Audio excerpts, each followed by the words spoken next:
So ITEP also returns results on sub skills. So for example, for grammar, reading, and listening, there are foundational skills that make up one's overall skill in those areas. So for example, with the grammar section of the test, one of the foundational skills for grammar are articles and prepositions, and we can see how the UCC faculty members how they did on this in this particular sub skill. So they did fairly well. We see a significant number of test takers testing into the C2 level for using articles. Articles meaning and the, prepositions like on, above, below, under.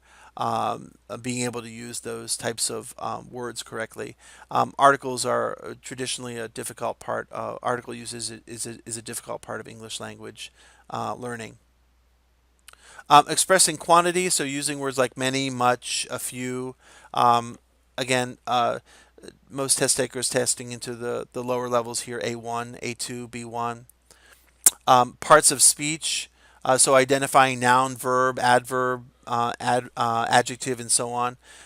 More test takers testing at the lower levels here, A1 and A2. Pronouns, a little bit of a more even spread of test takers with many testing into the B1 level. Sentence structure, again, a little bit more of an even spread, so this area they did fairly well.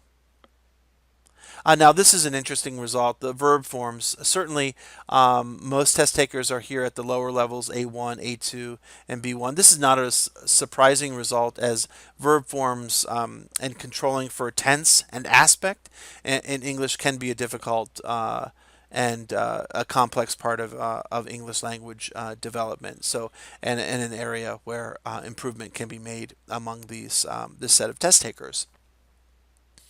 As I mentioned, we also have sub skills for listening. So here's an example of a listening sub skill, catching details. Um, uh, uh, the result of this uh, sub skill could be that note taking skills could be improved. Note taking is an important part of doing well in the test, but also note taking encourages active listening.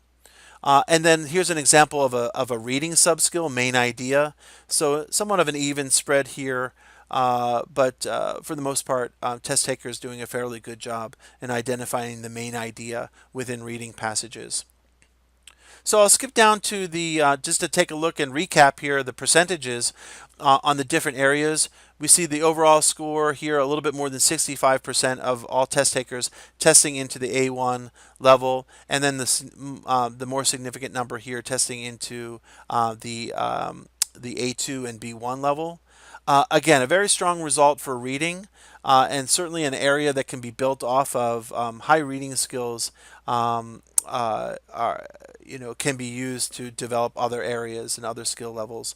Again, listening a little bit better with listening than the overall scores, with a little bit more than 50% of the test takers into A1, and more testing into the A2 and into the B1 level. And then certainly the productive skills, writing and speaking, are the areas where most improvement can be made. But again, the good news is that the productive skills are the areas where improvement can be made quite quickly through directed instruction. So once again, this was it was a pleasure to be able to share these results with you. We hope to be able to provide future English language testing for UCC, and then post-test be able to share the results so that UCC administrators can make informed decisions. So thank you very much, and it was a pleasure sharing these results with you. Thank you.